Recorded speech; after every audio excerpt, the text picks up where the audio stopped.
Bismillahirrahmanirrahim. Assalamualaikum warahmatullahi wabarakatuh. Alhamdulillah kita berada di Taman Inspirasi Pesantren Istiqomah Kampus 2 di Villa Batu Indah, Batu Besaung. Alhamdulillah telah hadir bersama kita Ketua Majelis Dikdasmen Pimpinan Wilayah Muhammadiyah Ustadz Zainul Mutakin, dan juga telah hadir bersama kita Ki Haji Jaswadi, Direktur Pesantren Istiqomah. Insya Allah kita akan berbincang di Taman Inspirasi ini, atau yang kita kenal Taman Inspirasi Al-Quran Villa Batu Indah, Batu Besaung.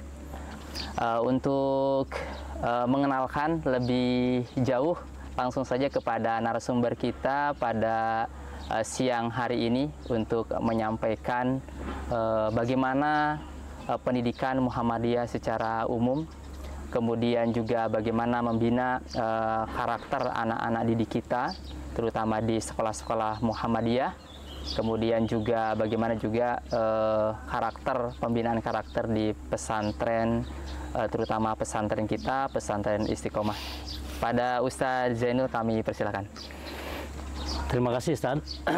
Jadi terkait dengan pendidikan Muhammadiyah, jadi kita tahu semuanya bahwa kita mulai dari awal dulu ini, bahwa pendidikan Muhammadiyah itu hadir lebih awal daripada berdirinya perserikatan. Kurang lebih ya 1 tahun sebelum perserikatan itu didirikan. Di sini sudah mulai tergambar itu sebenarnya, bahwa sebelum perserikatan berdiri sudah harus membentuk SDM yang sudah harus dipersiapkan. Jadi tidak bisa dipisahkan kualitas SDM dengan nanti berkembangnya perserikatan. Saya termasuk punya keyakinan perserikatan ini bisa eksis sampai sekarang, bahkan sampai yang akan datang, karena adanya pendidikan Muhammadiyah yang diawali oleh Ki Haji Ahmad Dahlan sampai sekarang ini, yang itu akan selalu berkembang. Jadi Muhammadiyah juga kedepannya akan berkembang, karena kita tahu bahwa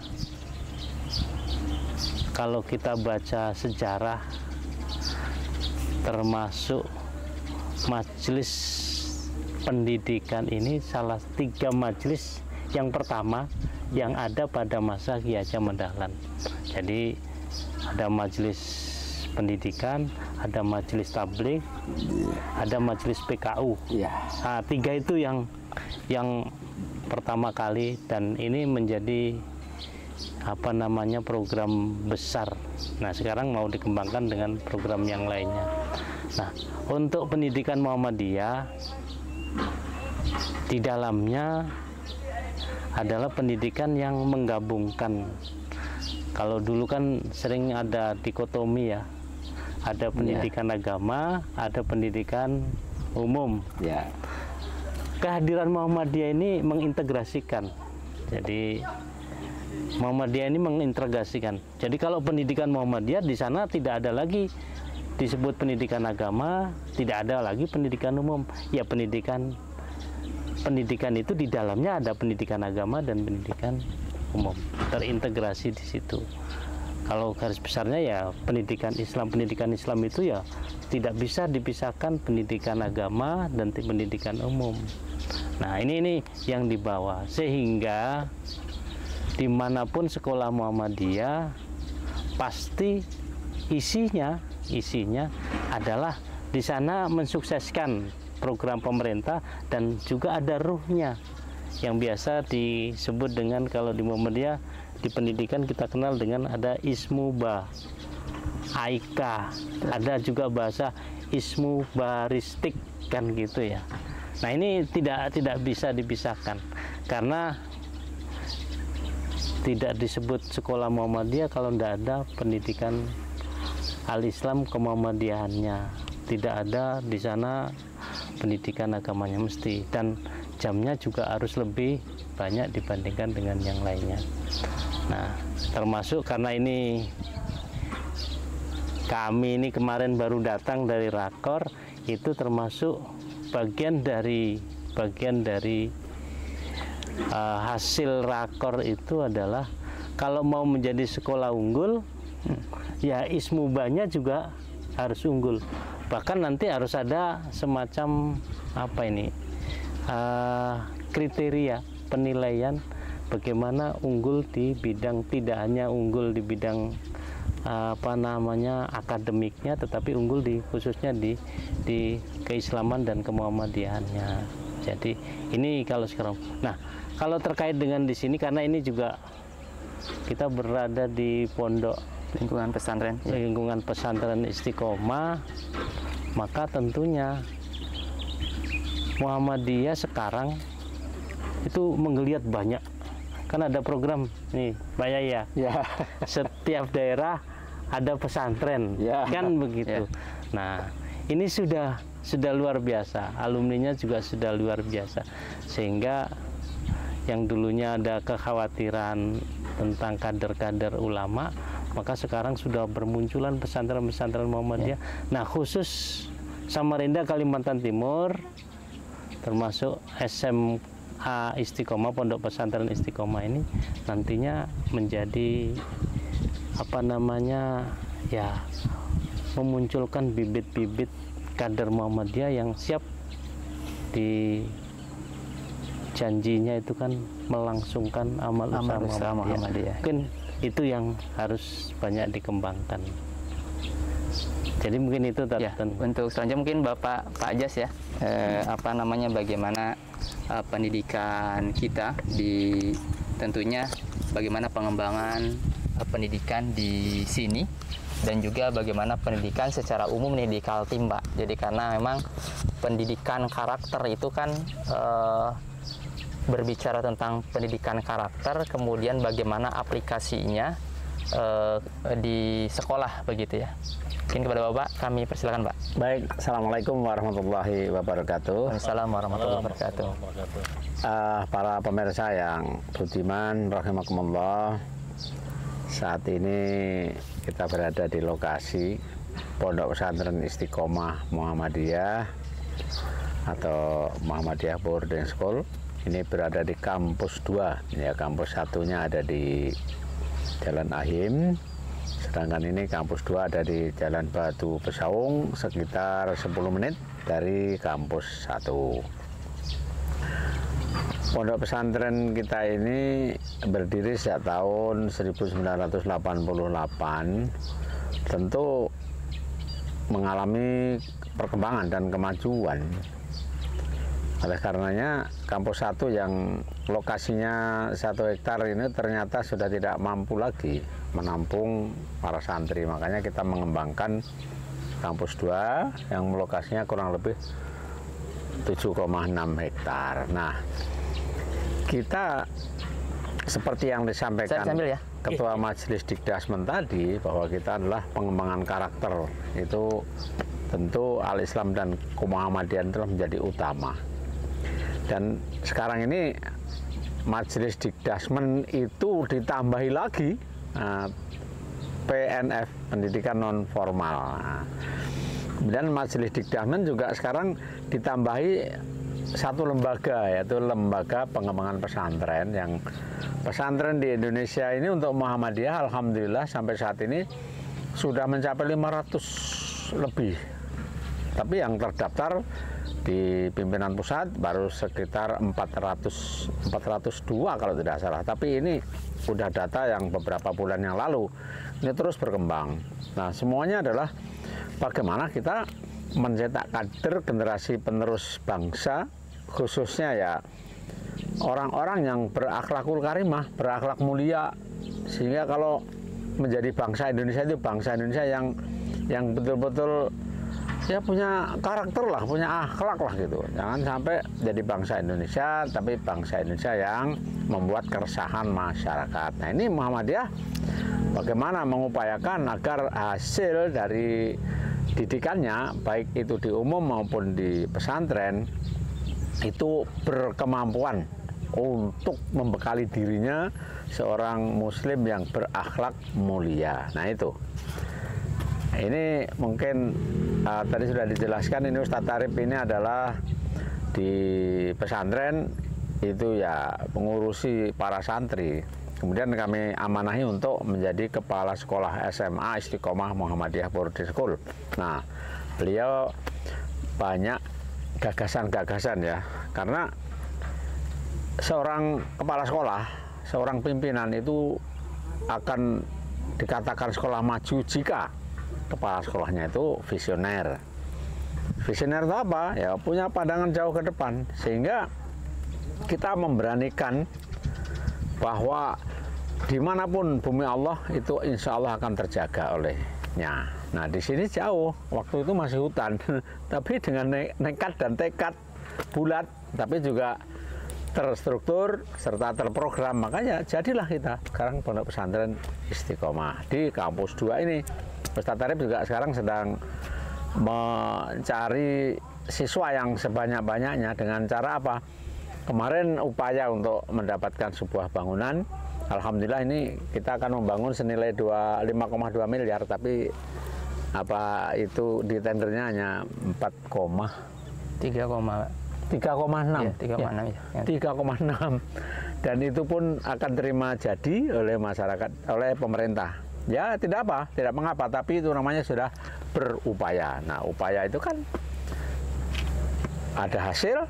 Nah hasilnya itu kita tidak tahu, ternyata walaupun dianggarkan 5,2 ternyata 3,6 yang dianggarkan oleh pemerintah untuk ditenderkan. Nah ya sudah, insya Allah mohon doa restunya, sebentar lagi gedung akan jadi, nah, sekitar Desember ya. Desember sudah jadi, 4 lokal 2 lantai sehingga 8 lokal. Nah, tinggal kurang 2 lantai yaitu 8 lokal lagi, nanti berjumlah 16. Mohon doa restunya, semoga Istiqomah Muhammadiyah Boarding School khususnya di kampus 2 ini untuk SMA Istiqomah mudah-mudahan segera terwujud perkembangan dan perluasan ruang kelas baru, anak-anak kita bisa belajar dengan lebih nyaman. Nah, sekarang ditambah lagi kita membuat taman di sini, taman Quran ya. Nah, itu taman Quran ini anak-anak diharapkan kan nanti kalau ya belajar tidak mesti harus di dalam ruangan. Karena program kita ini adalah tahfidz Quran ya. Ya, anak sekalian di SMA Istiqomah ini diharapkan lulus sudah mampu untuk membaca Al-Quran dengan baik, mampu untuk menjadi imam, mampu untuk menjadi khotib, dan mampu untuk berceramah dimanapun mereka berada, karena khusus di Kalimantan Timur dan Samarinda ini masih kekurangan tenaga dai. Nah ini, jadi apa yang dikatakan oleh Ketua Majelis Dikdasmen tadi, insya Allah kita sudah punya kader-kader. Nah, lulus dari SMA Istiqomah melanjutkan ke Universitas Muhammadiyah Kalimantan Timur yang sekarang mahasiswanya sudah mencapai 15.000 sejak berdirinya tahun 2015. Jadi nanti diharapkan lulusan-lulusan sini ya ke UMKT, karena sekarang prodinya banyak. Terakhir kemarin prodi Fakultas Kedokteran dibuka, yang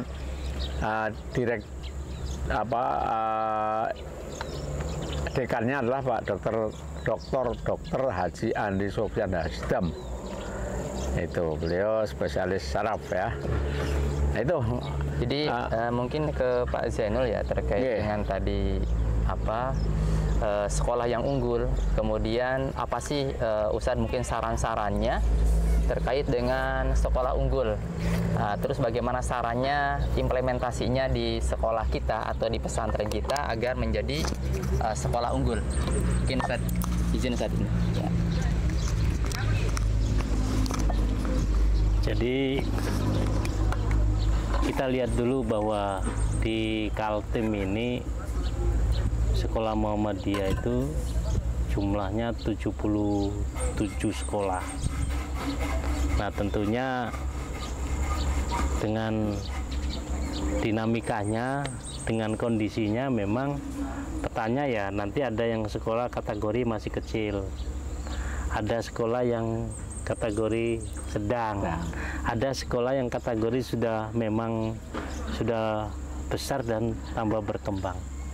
Nah tentunya kalau kita sekolah kecil ini kan tugas bersama ya, tugas bersama untuk bisa semakin supaya bisa berkembang. Ini tantangan. Ya ada faktor internal, faktor eksternal tentunya. Sekolah yang sedang juga begitu. Nah, yang sudah besar ini sangat potensial. Bukan berarti yang kecil tidak bisa menjadi sekolah unggul. Tetap saja semua sekolah dengan klasifikasinya punya kesempatan untuk menjadi sekolah unggul. Cuman unggul dari sisi jumlah siswa mungkin enggak. Tetapi sekolah Muhammadiyah ini kan sekolah yang pada saat sekecil apapun sekolah itu, jika komponen-komponen yang ada di dalamnya itu kemudian berusaha masing-masing bersinergi maksimal, maka bisa saja menjadi sekolah unggul mungkin secara prestasi. Bisa mungkin muridnya enggak. Saya contoh ya, sekitar 1 bulan yang lalu kami mengunjungi, jumlah siswanya masih kurang dari 100.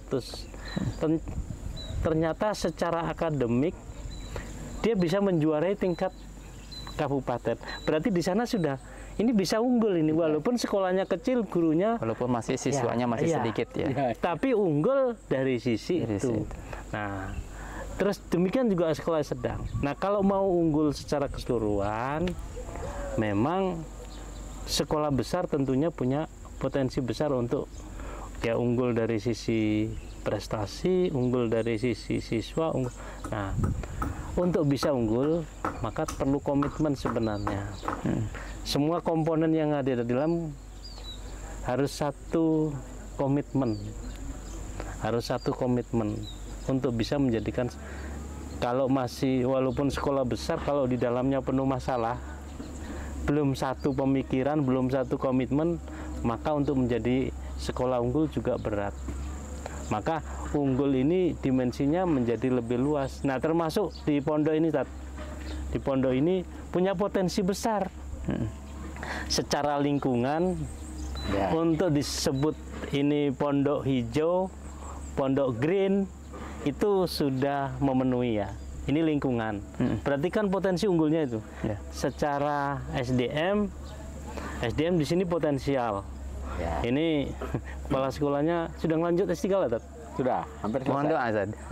Bentar lagi selesai. Nah,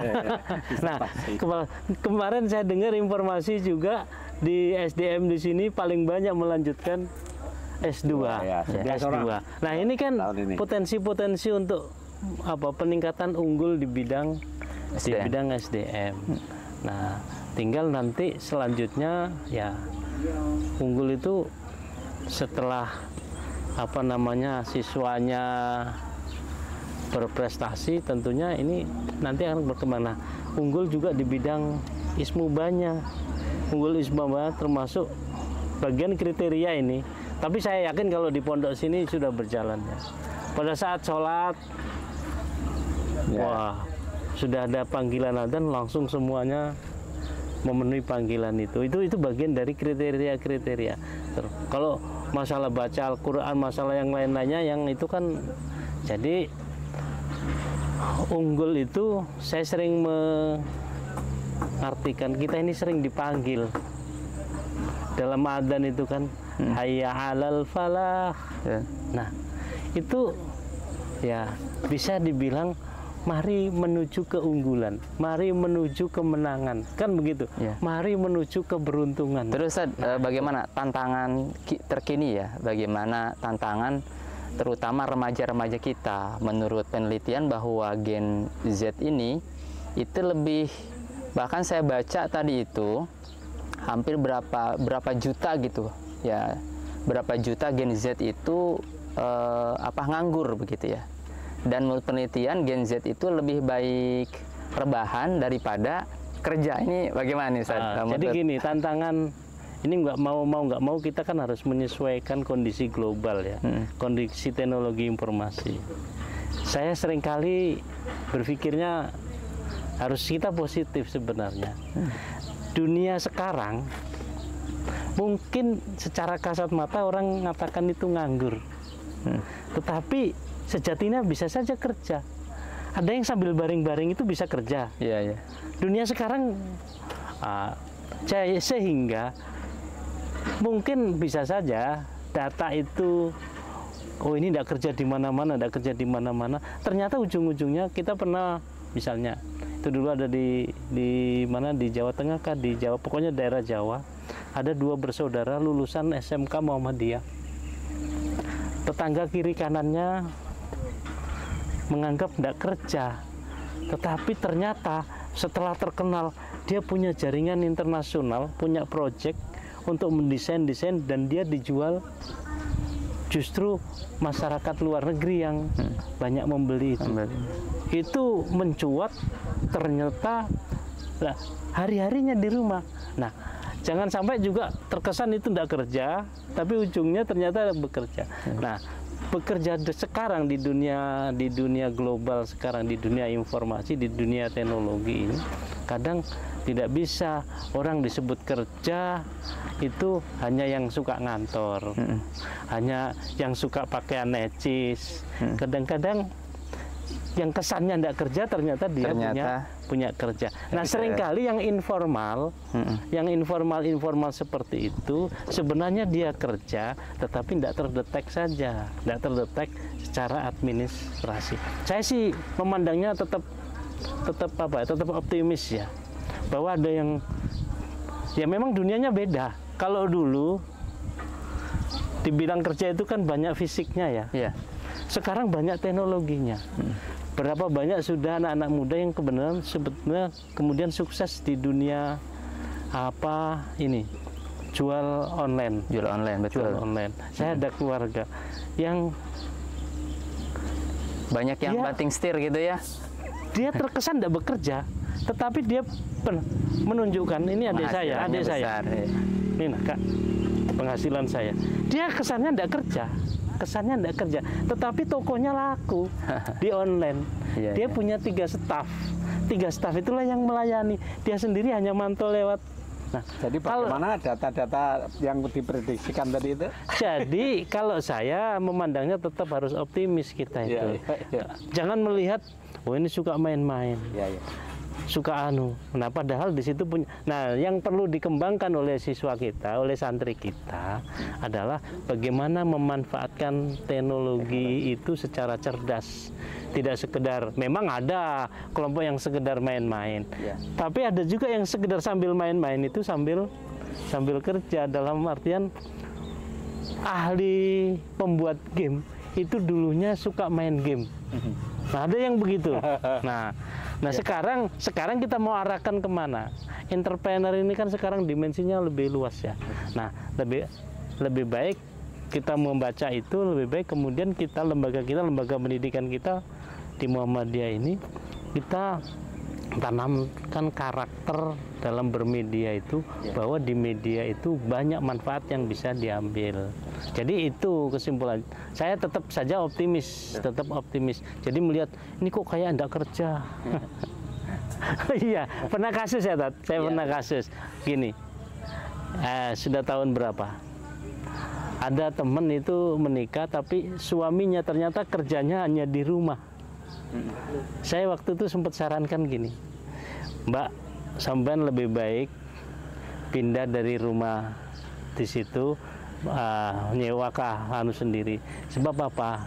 Kalau masih kumpul sama orang tua, mungkin orang tua tidak masalah, tahu menantunya kerja. Kadang-kadang tetangga kiri kanan bisa menganggap tidak kerja, di rumah terus, padahal penghasilannya lebih besar daripada pegawai penghasilannya. Nah, ini kondisi-kondisi yang sekarang kita tidak bisa mencas itu tidak kerja, tetapi bisa saja itu sudah merupakan hasil kerjanya yang bisa menghasilkan. Jadi itu mungkin sebelum di closing ya, mungkin Bapak dari Pak Jaswadi, apa sih bagaimana anak-anak muda hari ini gitu ya, kemudian para santri itu bagaimana mempersiapkan ya masa depan yang sangat serba mudah, kemudian apa yang harus mereka persiapkan gitu Pak, sebelum kita closing Pak. Ya, kita sangat optimis ya, karena sudah 6 tahun di SD Muhammadiyah 4 3 tahun di SMP, 3 tahun di SMA, insya Allah mereka keluar itu sudah punya bekal. Bekalnya apa? Karena kunci utama manusia itu adalah akhlaknya toh. Akhlak sudah baik. Kemudian dia sudah punya modal bagaimana ilmu pengetahuan plus. Nah, plusnya ini dia sudah bisa berdakwah, bisa berkhutbah, kemudian Al-Quran juga banyak yang dia kuasai, hafal. Nah, itu sudah modal. Kemudian sudah di program kita kan ada masalah teknologi informatika itu. Kemudian ilmu baristik, Al-Islam, Kemuhamadian, bahasa Arab dan bahasa Inggris serta teknologi informatika. Nah, ini dikembangkan melalui komputer. Anak-anak kita kan saya lihat sudah memiliki kemampuan, tinggal bagaimana nanti terutama ya dari pihak kepala sekolah itu dapat memberikan semacam motivasi ya agar dia memiliki kemampuan apa, kemudian nanti dia disuruh memperdalam sehingga keluar dari sini sudah bisa bekerja. Nah, orang yang berakhlak mulia, bekerja dengan baik, punya penghasilan yang luar biasa seperti yang disampaikan oleh Pak Ketua Majelis Dikdasmen tadi. Terima kasih. Saya tambahkan, Tat. Ya, jadi gini, yang terpenting itu anak didik kita, peserta didik kita, santri kita di Muhammadiyah ini sekarang itu mulai berkembang yang namanya kita harus mengembangkan otak di dada. Jadi kalau biasanya kan otak di kepala, otak di kepala. Jadi sekarang ada istilah kita harus mengembangkan otak di dada. Apa itu? Apa itu? Jadi kita memang harus melatih fisik ya, panca indera anak-anak harus dilatih. Kalau mau betul-betul punya karakter itu modalnya itu fisik harus sehat, panca inderanya sehat, dilatih.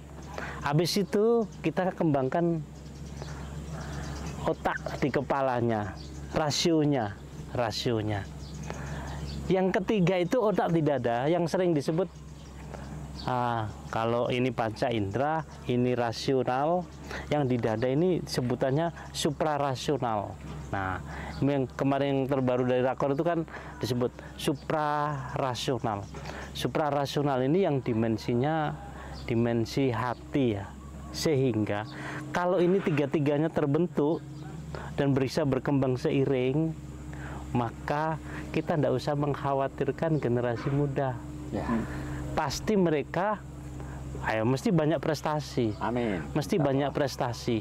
Jadi secara fisiknya sehat, secara rasionya juga berkembang. Nah, baru hati ini banyak zikir. Istilahnya agamanya juga mantap. Ini pengembangan otak, membesarkan otak di dada. Jadi ini dimensinya loh. Kalau sudah 3 itu, Bismillahirrahmanirrahim, kalau sudah lulus kita tidak usah risau dengan anak-anak muda sekarang. Mau generasi apapun, itu kalau terbekali, insya Allah mereka punya karakter dalam hidupnya.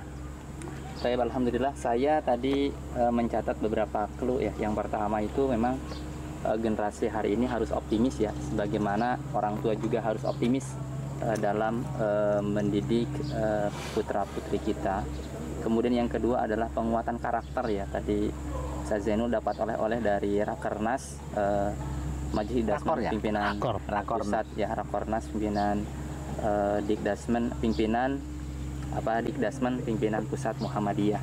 Kemudian yang berikutnya sampai ke Ustaz Jaswadi terkait dengan pendalaman ismuba atau ajaran Islam ya yang kafah, sehingga itu akan membentengi tadi disebutkan suprarasional gitu ya. Karena baru ada rasional, ada suprarasional. Baru. Karena kalau sudah berbicara tentang ajaran maka harus hati yang memang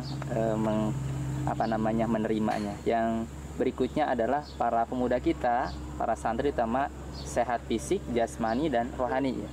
Kemudian juga rasional dalam melihat perkembangan atau melihat keadaan. Kemudian yang terakhir adalah zikrullah, Masya Allah. Mudah-mudahan di podcast berikutnya bahwa di Taman Inspirasi ini adalah memberikan inspirasi kepada ayah bunda dan masyarakat.